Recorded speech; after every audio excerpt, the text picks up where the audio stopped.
The boundless blue of the international waters, glistening beneath the unyielding sun, stretched before Eleanor Sterling as a hollow promise, a mirror to the vastness of her own despair. Enveloped in a high couture ivory silk peignoir, a fabric as soft as the ensnaring web that bound her, she felt herself a captive within a gilded cage, floating aimlessly aboard the luxurious superyacht the Apex Predator. Every delicate fibre of that exquisite garment seemed to shriek with the irony of her predicament. Outward opulence, a soul in tatters. The saline breeze that drifted through the sweeping panoramic window offered no solace, only the unyielding reminder that she was in international waters, far from any sanctuary, far from any conceivable escape. Eleanor's mind was a maelstrom of recent memories, all of them tinged with the same sombre hue of desperation. An excruciating flashback transported her back to Stirling Manor, once grand, now a dilapidated shell, devoured by debts that accumulated like quicksand mountains. Her family's bankruptcy had not been merely a financial crisis. It had been a public spectacle, a humiliation that reverberated through empty ballrooms and dusty corridors.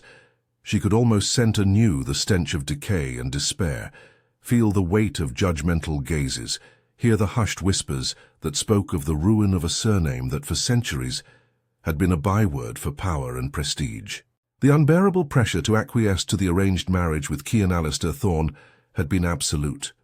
It was not a choice, but a decree, a pact with the devil, sealed with the ink of a vast and irrefutable prenuptial agreement. She recalled vividly the ceremony, a sumptuous event, yet frigid as marble. Cian Alistair Thorne, an imposing figure, had regarded her with a razor-sharp frigidity, a gaze that promised everything but affection. His dark eyes, profound as an abyss, did not conceal the satiation of his vengeance, the realization of a meticulously orchestrated scheme to humiliate the family that had once scorned him. Eleanor, in her bridal attire, had felt herself a sacrifice upon a pagan altar, each step towards Cian a descent into her own tomb, or perhaps into her own gilded prison. That day, which should have been the happiest of her life, had sealed her fate with a glacial kiss and a handshake that felt more like a shackling. Now, there, in the sumptuous stateroom of the Apex Predator, the subdued tick-tock of an ebony wall clock seemed amplified by the oppressive hush, each second a harbinger of the approaching night. The tension was palpable, as suffocating as the tropical air. Eleanor knew that the wedding night would not be an act of love, but the consummation of a ruthless pact, a cold, calculated transaction. He had paid handsomely for her, and now he would reclaim his investment. The thought churned within her, a knot of revulsion and resignation. Her family's monumental debt was an invisible yet ponderous shackle, dragging her into the depths. There was no escape. She had tried, oh how she had tried. Days and nights spent sleepless, seeking alternatives, scouring ancient ledgers, but the tangled web was too intricate, the debts too exorbitant. Her parents, broken not merely financially but in spirit, had pleaded, wept, pleaded again. And Eleanor, with her wounded Stirling pride, but unyielding familial loyalty intact, had acquiesced. For them she would become the wife of a man who saw her as a trophy, a pawn, an instrument of his retribution. She approached the full-length mirror, observing her own image. The silk peignoir draped over her curves, revealing pale skin, prominent clavicles, the vulnerability she had labored so assiduously to conceal. Her eyes, once brimming with life and dreams, now carried a penumbra of melancholia and a glint of defiance. She would not be shattered, not entirely. She would contend, in her own subtle manner, to preserve her dignity and what remained of her identity. But the solitude. Our solitude was an onerous burden, an unrelenting companion that embraced her on nights such as this. The vessel swayed gently, a lull that seemed to want to cradle her anguish, yet only amplified it. The super-yacht, a floating bastion of luxury and power, was the perfect stage for the imminent cat-and-mouse game. She was the mouse, he, the predator. But Eleanor was no fickle quarry. There was an unyielding resilience within her spirit, a flickering yet persistent flame.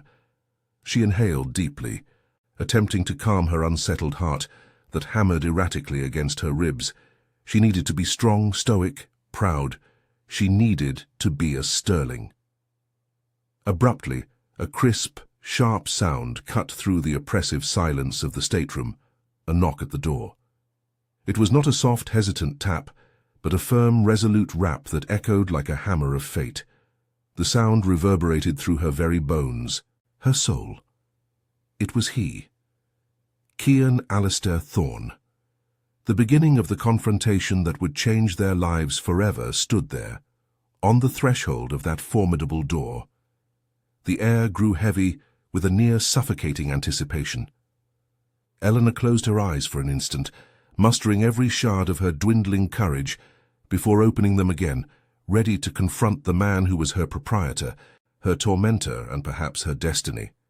The stateroom's darkness, punctuated only by the soft glow of a floor lamp and the super yacht the apex predator's almost imperceptible sway, served as a somber prelude to the impending confrontation.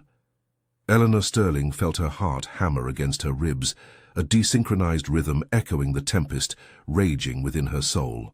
The door yielded without warning, and Cian Alistair Thorne entered the space, his imposing silhouette filling the frame, the palpable aura of power and frigidity that enveloped him almost suffocating.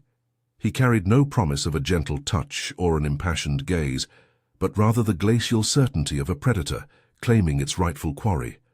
His eyes swept the lavish confines, settling upon Eleanor with an intensity that stole her breath.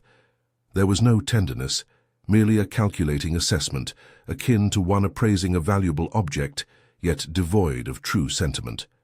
He advanced with resolute strides, each movement emanating an unquestionable authority, halting mere feet from her without severing the eye contact.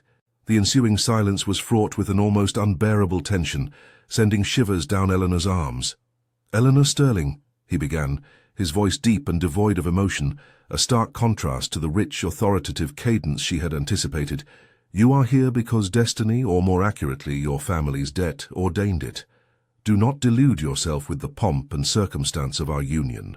This is neither a fanciful tale nor a romantic primetime drama."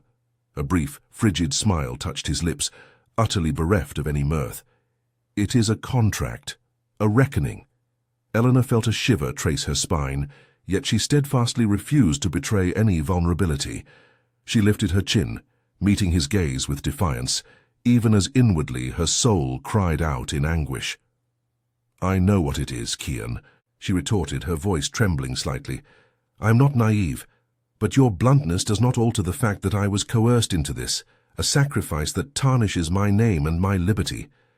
Cian emitted a low, caustic laugh that resonated through the stateroom like distant thunder. "Tarnishes your name? Liberty? You speak as though you possess something to lose beyond your vanity. Impoverished princess. My name, my family were trampled underfoot by your ilk, by your New England aristocracy, by those who deemed themselves superior for possessing an ancient surname and a dusty crest." He took a step forward, and Eleanor recoiled instinctively, her back meeting the cold bulkhead. 15 years hence," he continued, his voice now imbued with a formidable, contained fury, each word a calculated blow. "I was an ambitious young man, my mind teeming with aspirations, and a heart that still clung to notions of honor and recognition. My family, though already powerful, was deemed insufficiently traditional for your exclusive circles. My father sought a commercial alliance, a partnership that promised mutual prosperity. Instead, he encountered only derision. My overtures were summarily rejected, not for lack of merit but due to my inferior origins. I was treated as an interloper, an arriviste with no lineage, a man who, despite all his accumulated wealth, would never be deemed worthy of gracing the table of your true nobility." Eleanor listened, utterly stunned. She was acutely aware of her family's looming bankruptcy, the protracted years of mismanagement and reckless gambles, but she had never comprehended the profound depth of Cian's resentment. The hatred in his gaze was visceral, a cold, unyielding flame fueled by years of accumulated bitterness. "Your grandfather, Preston Sterling," Cian enunciated, the name a venomous hiss, "was among the most vociferous in his rejection. He scoffed at my heritage, my ambition, at the very essence of my being. He declared that my lineage would never be worthy of mingling with the blue blood of the Sterlings, He publicly humiliated me, Eleanor, before other magnates, before other men of power. That abject humiliation, which he believed would utterly destroy me, served as the crucible that forged me. It transformed me into the man I am today, the man who paid an incalculable fortune to acquire your hand, to acquire what little remains of your mouldering lineage. The revelation struck Eleanor like a physical blow. This marriage was not merely a transaction.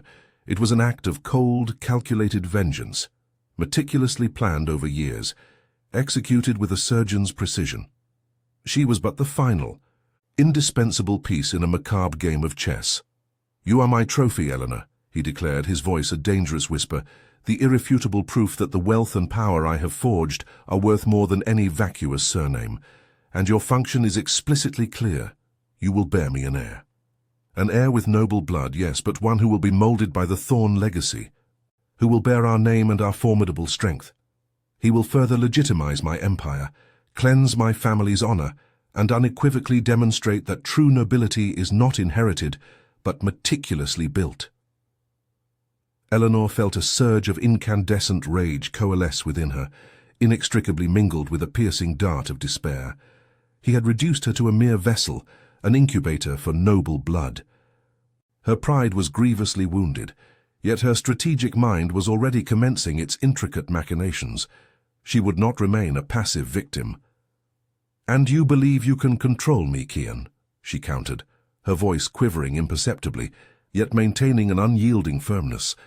"Do you truly imagine you can purchase my will, my very soul, with your exorbitant fortune and your vindictive crusade? My blood may be noble, as you assert, but my spirit remains indomitable, and you are not the inaugural man to profoundly underestimate a sterling woman." Kian regarded her for a protracted moment. A glint of something akin to admiration flickered in his dark eyes, swiftly morphing into an overt challenge. "Ah, Eleanor, your bravado is indeed rather charming. But I harbor no need to purchase your will. I have already acquired your duty and your body. You are here to fulfill a singular purpose, and I assure you, Princess, I shall relish every agonizing second of your reluctance, your fervent resistance. I shall systematically dismantle your pride piece by agonizing piece until you irrevocably learn your designated place." He leaned closer, his proximity stifling, and the opulent, woody scent of his cologne enveloped her. "I paid dearly for you, Eleanor, not merely with an incalculable fortune, but with years of patient anticipation and meticulous strategizing. And now you shall repay me. With interest." The veiled threat, the insidious promise of a relentless battle of wills, hung heavy in the air. Eleanor could feel the crushing weight of past debts, of Kian's meticulously cultivated vengeance, descending upon her shoulders. Yet, amidst the chilling fear and profound humiliation, a defiant spark ignited within her breast. He may have purchased her hand, but he would never possess her spirit. Eleanor Sterling maintained her chin high, her blue eyes sparking defiance. Even as inwardly, her soul cried out in silent protest. Kian Alistair Thorne observed her, a subtle, almost cruel smile playing on his well-defined lips. The super yacht, the apex predator, glided smoothly through the dark international waters of the Atlantic, but the true storm was poised to erupt between them, within the master suite that now served as the stage for their coerced matrimony. He approached, each step measured and deliberate, like a predator assessing its quarry. The air became heavy, dense with the imminent promise of confrontation. "You seem tense, Eleanor," Kian murmured, his voice grave and velvety, capable of both seduction and intimidation in equal measure. He halted mere inches from her, the proximity a challenge in itself. "Have you forgotten that this is our wedding night? A night for celebration?" Eleanor felt a shiver trace its path down her spine, yet she did not retreat. Her eyes met his.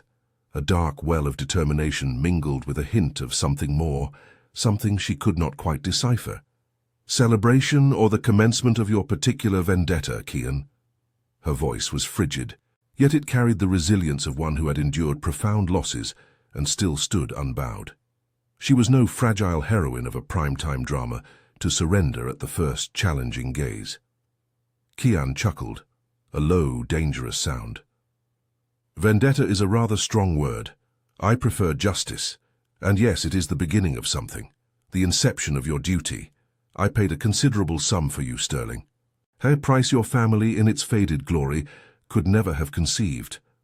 He extended a hand, not to touch her, but to lift a wisp of light brown hair that cascaded over her shoulder, then allowed it to fall back, the gesture imbued with subtle power. And part of that duty is to bestow upon me an heir, of noble blood, naturally. The mention of an heir sent a surge of revulsion through Eleanor's stomach. She comprehended its full implications. My body may be yours, Kian, but my mind and my spirit never shall be. Ah, but that is where you err, my dear, Kian countered, irony dripping from each syllable. The mind and spirit are the first to capitulate when the body discovers pleasure.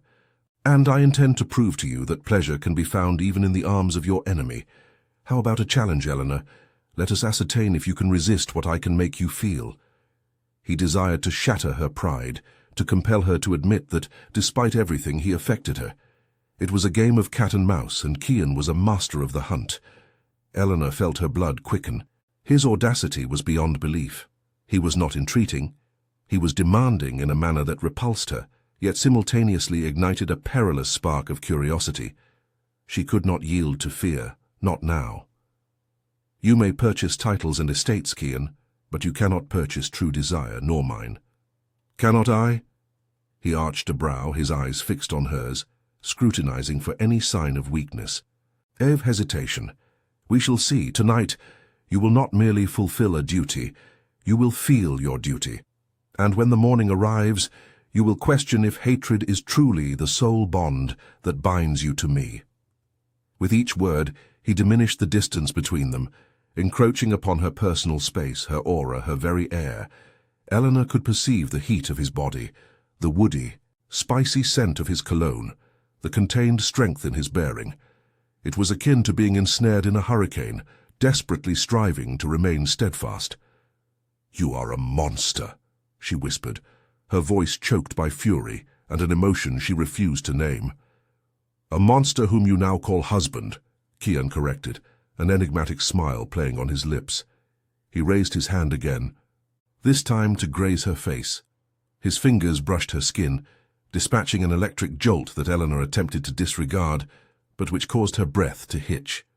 It was a touch that promised both allure and domination, a perilous amalgam that threatened to destabilize her carefully constructed defenses.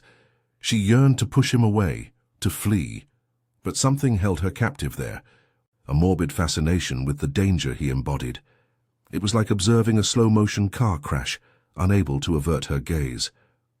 "I would never truly surrender myself to someone who treats me as an object," Eleanor challenged, her voice trembling imperceptibly, betraying the fortitude she sought to project. "My dignity is not for sale." "Your dignity, Sterling, is a luxury you can no longer afford," Kian retorted, his tone implacable. "But do not conflate surrendering with enjoying. There is a distinction, and I assure you, you will enjoy. I know precisely how to shatter that icy facade of yours, how to awaken the fire I know burns beneath that aristocratic veneer." He leaned in, his warm breath caressing her ear, and whispered, "You have no conception of what you are capable of feeling, Eleanor, and I shall teach you." His provocation was a direct assault on her pride, an affront to her intelligence. Eleanor felt a surge of indignation commingled with a strange, unwelcome attraction. He was a perilous man indeed, but there was an intensity about him that was almost magnetic. It was as if he could peer through her defenses, directly into the solitary soul she guarded so assiduously. She could not afford to feel vulnerable. "You will regret underestimating me," she vowed, her voice firmer now, a determined glint in her eyes. She was no fragile lady of old Europe. She was a woman who had survived ruin and would somehow find a way to survive him as well. "I am not one of your concubines, Kian. I am your wife, and I possess my own boundaries." Kian smiled, a smile that did not reach his eyes, which remained cold and calculating. "Boundaries? We shall see. Our nights will be long, Eleanor, and I am a patient man, a man who always attains his desires." He slid his hand to the nape of her neck, his fingers strong and firm, and drew her delicately closer. Eleanor's body tensed, every muscle alert. Their hearts beat in unison, a frenzied rhythm echoing in the opulent suite. It was a moment of nearly forced intimacy, where the air between them crackled with tension.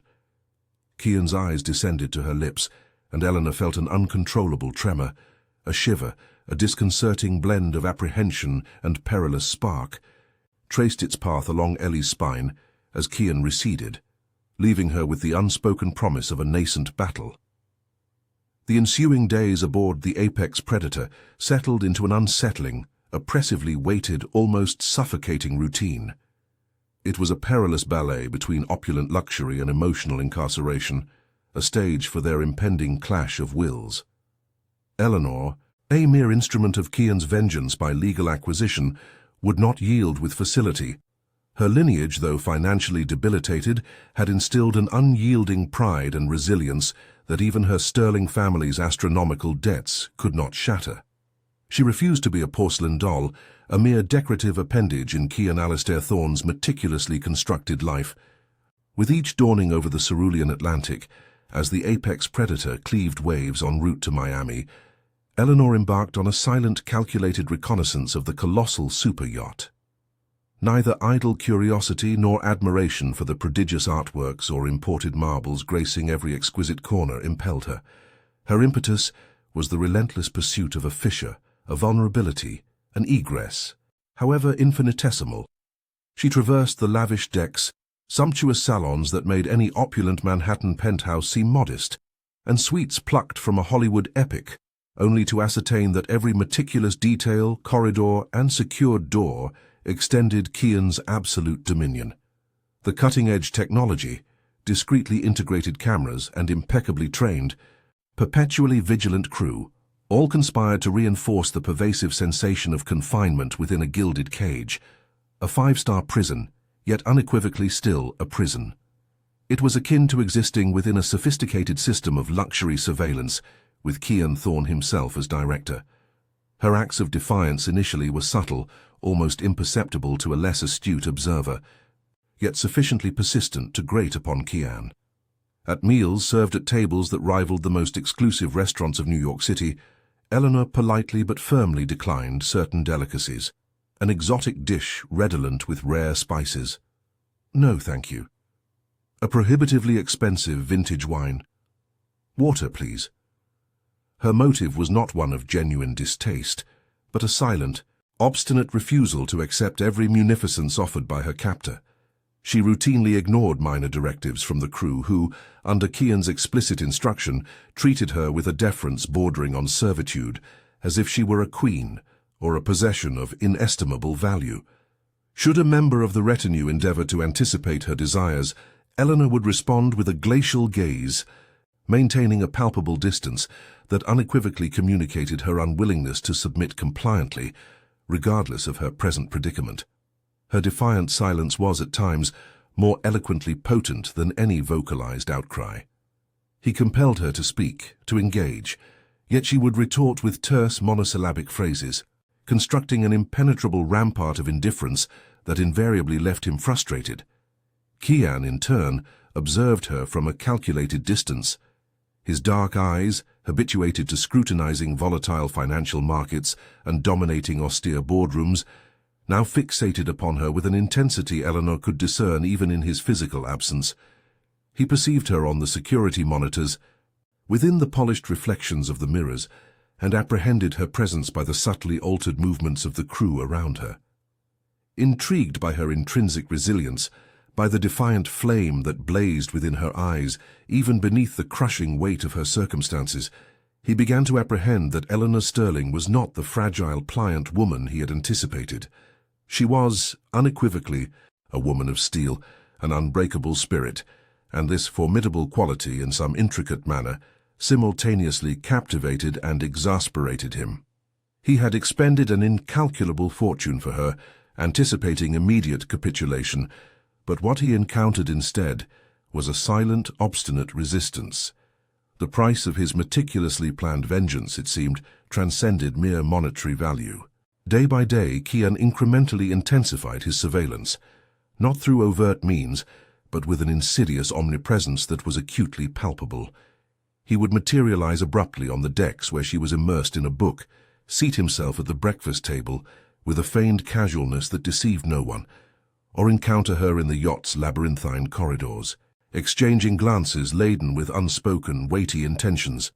He aimed to ascertain her ultimate breaking point, to relentlessly test the very boundaries of her intransigence, to compel her eventual surrender. The sheer opulence of the apex predator, with its gourmet dinners, its shimmering infinity pools, and its breathtaking maritime panoramas, was ostensibly a paradise, yet for Eleanor, it remained an unremitting reminder of her gilded incarceration.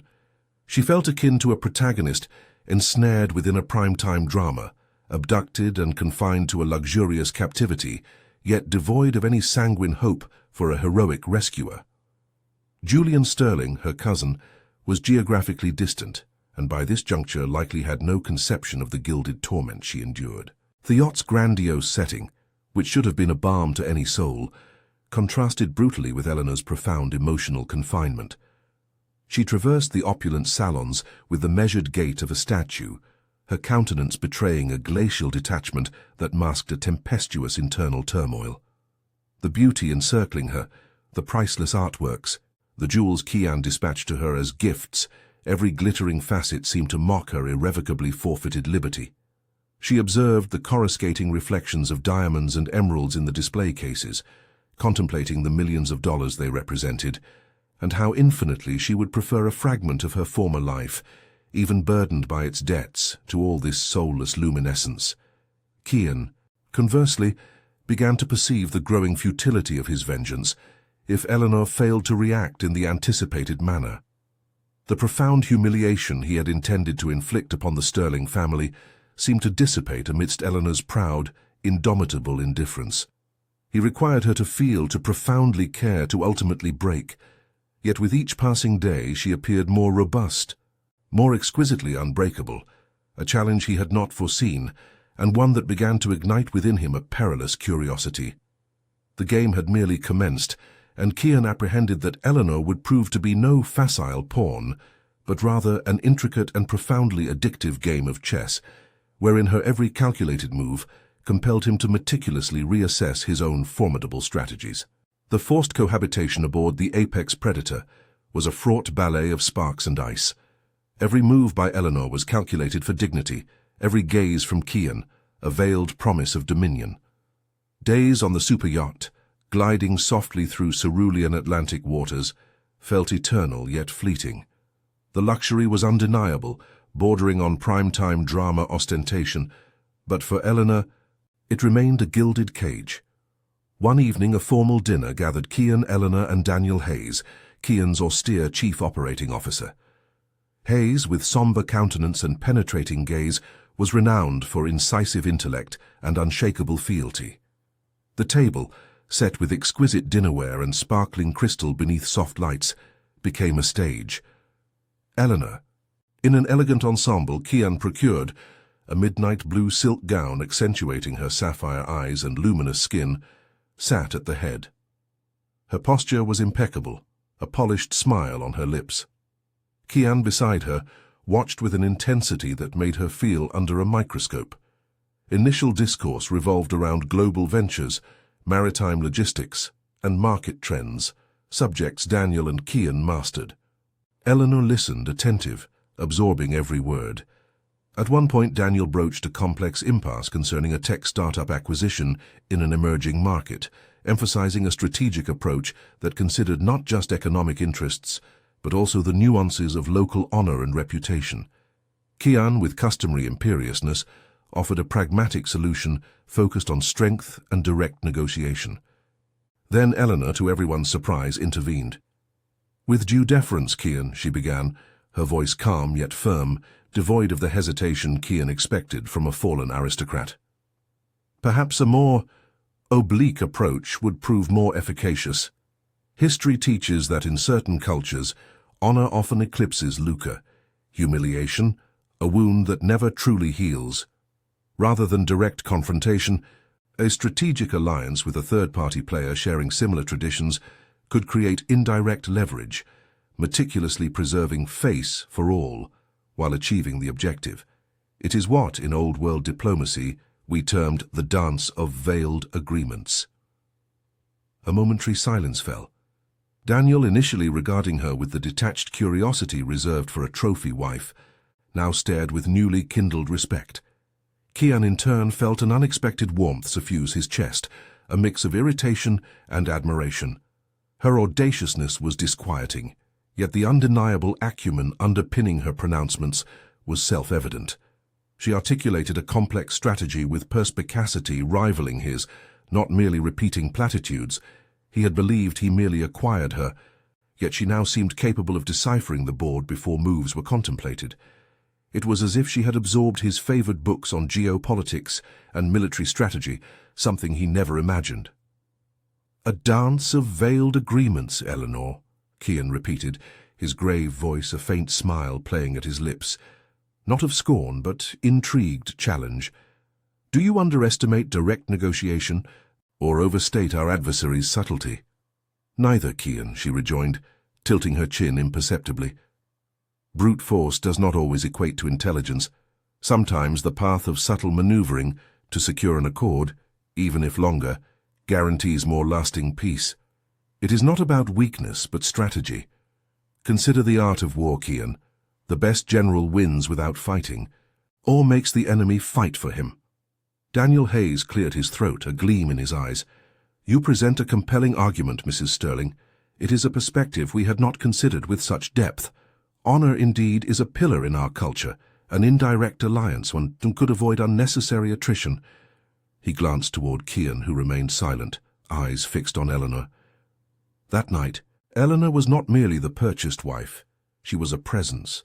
Cultured, perspicacious, she possessed a strategic intellect that challenged Kian's assumptions. The conversation extended, and Eleanor engaged with poise, demonstrating knowledge in art, history, and economics, surprising Daniel and, more importantly, Kian himself. He realized she was not just a surname to be humiliated, but a brilliant mind he had cruelly underestimated. It was as if, behind the facade of aristocratic fragility, resided the sharpest thinking machine, which, in his arrogance, he had ignored. In ensuing days, Kian began observing Eleanor differently. In unguarded moments, reading on deck or conversing with crew about the superyacht's route, he caught glimpses of a passion for his work beyond vengeance. Discussing a new charitable foundation with Daniel, Kian unveiled a genuine concern for educating underprivileged children in emerging regions, a facet starkly contrasting his image as a cold, calculating billionaire. It was a perhaps distorted sense of justice, shaped by his scars, but still justice. He was not merely a predator. He was a builder, a visionary, and his vision, though tainted by pain, was grand. Eleanor, in turn, began to notice these small flashes of humanity. The way he gave orders to the crew, direct but with implicit respect for hierarchy and capability. His eyes illuminated when speaking about technological advancements in his companies, revealing an almost childlike passion for innovation. She perceived he was not merely the executioner who led her to that forced marriage, but a complex man, driven by something deeper than mere vengeance. The glacial armor he wore had cracks, and through them, Eleanor began to glimpse the fire that moved him. This enforced proximity, meant to be silent torture, was transforming into a minefield of mutual discoveries. The initial hatred had not disappeared, yet a dangerous, unexpected curiosity began to blossom between them. The night breeze over the international waters, once an invitation to profound contemplation, now seemed to whisper secrets and veiled threats. As Kian and Eleanor navigated a novel phase of their enforced coexistence, a shadow from Eleanor's past commenced its subtle stirrings at the periphery of Kian's expansive, intricate web. Far removed, within a modest apartment in New York, Julian Sterling, Eleanor's distant cousin, gnawed at his fingernails, his gaze fixed upon a computer screen. His heart beat a disquieting rhythm of fervent passion and profound despair. He loved Eleanor, the platonic and clandestine affection that had consumed him since childhood, and the very notion of his cousin ensnared within an arranged marriage to a man he deemed a barbarian, albeit a billionaire, proved utterly intolerable. Julian was a man imbued with noble intentions, yet his naivete rivaled the very vastness of his heart. He possessed neither the astute cunning nor the requisite resources to challenge an empire such as Cian Alistair Thorne's. His attempts at rescue were clumsy, verging on the comical in their stark lack of sophistication. He leveraged ancient Sterling family contacts, individuals who still harbored a semblance of loyalty to the erstwhile potent aristocracy, but who now resided on the fringes. Their own influence diminished to mere whispers. Julian dispatched coded messages via amateur hacker forums on obscure internet channels, encrypted emails utilizing ciphers he erroneously believed impenetrable, and even endeavored to track the apex predator through public vessel navigation data, utterly oblivious to the fact that Cian's vessel operated with a military-grade stealth system that rendered it virtually invisible. He harbored dreams of a Hollywood epic plan, a daring escape that would restore Eleanor's honor and cast him as her savior, the charming prince who defied the tyrant. It was a script worthy of a primetime drama, but in the brutal crucible of reality, pitted against Cian, it amounted to nothing more than an infantile sketch. Cian's vast and implacable intelligence network, stretching across continents and permeating every digital crevice and social echelon, detected Julian's activities within mere hours. There was no element of surprise. For Cian, it was merely another predictable detail, an insignificant insect attempting to contend with a hurricane. His analysts presented the reports with a chilling objectivity. Attempts to establish contact with Mrs. Sterling. Origin: Julian Sterling. Motivation: personal affection and intent of rescue. Threat level: insignificant. The ineptitude of Julian's methods was almost an affront to Cian's formidable stature, yet the audacity, however minuscule, did not escape his notice. Cian perused the documents with a disturbing tranquility, a faint, sardonic smile playing upon his lips.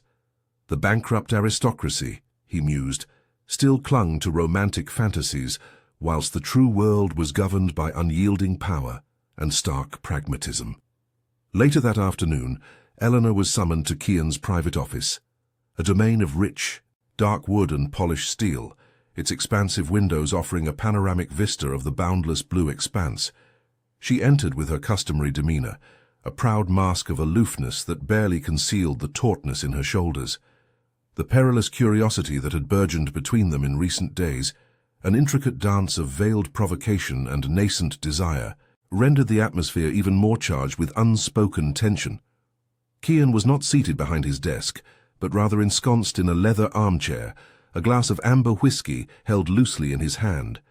He observed her with eyes that seemed to plumb the very depths of her soul, and Eleanor felt an involuntary shiver trace her spine.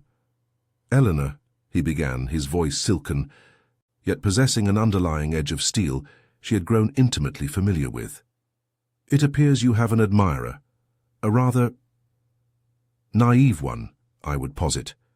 He gestured with a dismissive hand, and a tablet was placed upon the low table between them by one of his retinue, who then receded into the shadows with noiseless efficiency. On the tablet's screen, Eleanor beheld screenshots of Julian's emails, the coded missives, the names of the contacts he had endeavored to utilize.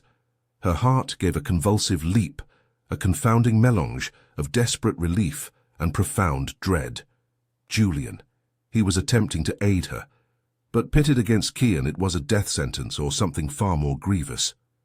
"Julian," she whispered, the name escaping her lips like a fervent prayer. He is my cousin." "I am well aware," Cian replied, not a scintilla of emotion in his measured tone.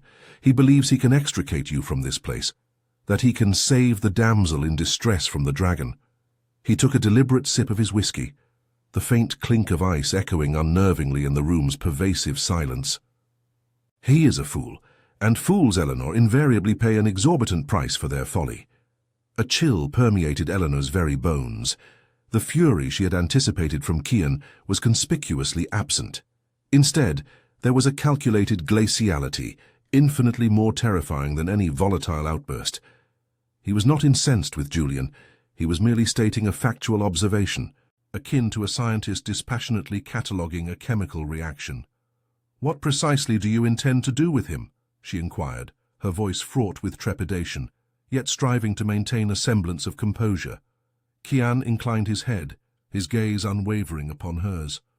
"What I shall do, Eleanor, hinges entirely upon you, and upon your judicious choices. Your actions here do not merely impinge upon your own fate, they bear profound repercussions for all who dare to meddle in my affairs." He paused, allowing the formidable weight of his pronouncements to hang ominously in the charged air. "Your family has already endured significant losses. I do not believe you would wish them to forfeit the meager remnants of their legacy due to an act of romantic defiance." The threat was unequivocally clear, subtly veiled, yet undeniably brutal. Kian possessed no need to raise his voice or resort to physical coercion. His power was so utterly vast that he could obliterate lives and reputations with a singular whispered command.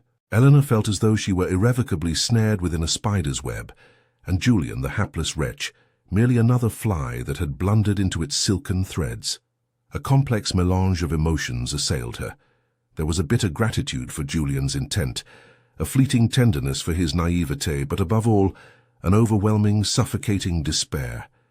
She was utterly trapped. More acutely than ever, the stark realization descended.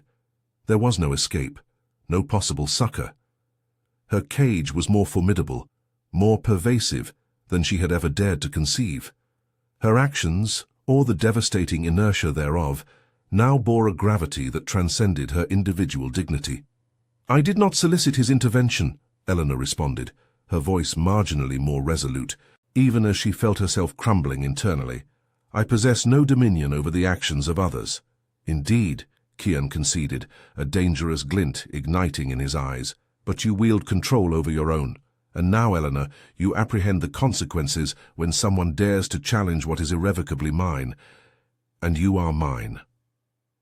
He underscored the final word, not merely as a declaration of physical proprietorship, but as an assertion of absolute dominion over her very destiny.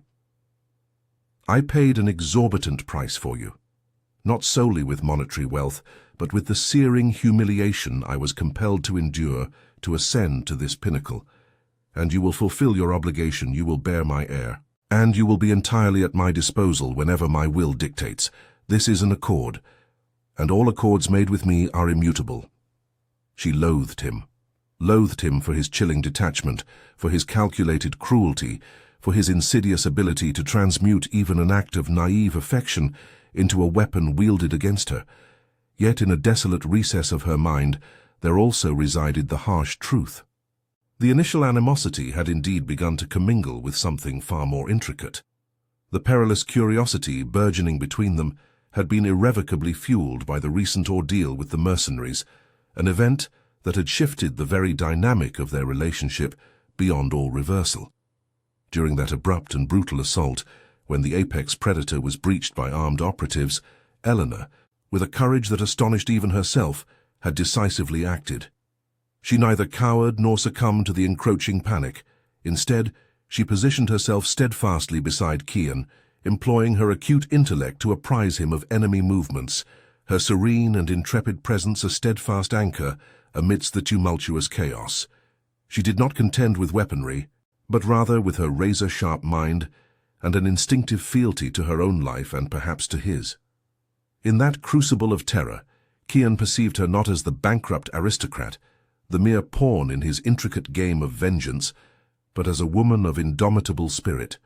The fierce loyalty she evinced, the strategic acumen she employed to shield them, unveiled to him that Eleanor's intrinsic worth transcended the sterling surname, the crushing debt of her lineage. She was more than mere chattel. She was a veritable force of nature, a potential partner of formidable intellect. Vengeance, once his sole animating impetus, now began to seem hollow and paltry in the face of the profound complexity of the woman before him. He desired her, yes, still out of obligation and a consuming possessiveness, but now also from a nascent respect, and a profound yearning that transcended the corporeal, reaching into the very essence of her soul. Eleanor, in turn, beheld in Kian, during the harrowing attack, not merely the tyrant, but the unyielding leader, the man who would safeguard what was his at any conceivable cost, even if what was his encompassed her very being. His coercive seduction, once an unmitigated torment, now intermingled with the indelible memory of that protective gaze, the potent hand that had guided her through the vortex of peril. The destructive and reconstructive passion had found its crucial turning point amidst the crisis. The hatred had not entirely dissolved, but had transmuted into a reluctant admiration, a profound recognition that, in that perilous world of pervasive power, Kian was the solitary anchor she possessed. That evening, subsequent to the fraught conversation concerning Julian, when Kian drew her into his embrace, the palpable tension between them was unmistakably altered.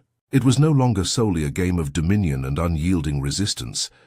There resided a mutual recognition of a profound, visceral connection, forged in the relentless crucible of adversity. He no longer found it necessary to humiliate her. She was already there within his embrace, whether by conscious choice or by the inexorable hand of destiny. And she, in turn, did not resist with the same virulent fury, but with a resigned acceptance, tinged by a nascent spark of desire that both terrified and profoundly captivated her. The very notion of an heir, once an oppressive burden, now seemed the definitive seal of a shared, predetermined destiny. The marriage of convenience had transmuted into a marriage of sheer survival, of unforeseen passion, and of a loyalty that could neither be purchased nor bartered. Kian had indeed paid dearly for her, yet he had received something that mere wealth could never procure: a formidable partner, a queen, a woman who both profoundly challenged and exquisitely completed him. And Eleanor, in embracing her unforeseen role, discovered a wellspring of strength and a nascent identity she had presumed irrevocably lost, realizing that her inherent dignity was predicated not upon a revered surname, but upon her own unwavering resilience. Kian, the man whose every endeavor had been predicated on the pursuit of vengeance, had irrevocably found love. And Eleanor Sterling, the bankrupt aristocrat, had indeed found her indelible place within an empire she had never conceived herself a part of. They were inextricably bound to one another, no longer by gilded chains, but by the unbreakable ties of a passion that defied all expectations and irrevocably redefined the veritable essence of honor. Thus, amidst the sumptuous opulence of the apex predator, as it traversed the boundless international waters, the saga of Kian and Eleanor unfurled, a poignant testament to how destiny can weave the most improbable threads, transfiguring vengeance into an unyielding alliance, and animosity into a passion that burned more fiercely than the desert sun. A profound elucidation that true worth resides not in that which is merely acquired, but in that which is ardently conquered and meticulously preserved.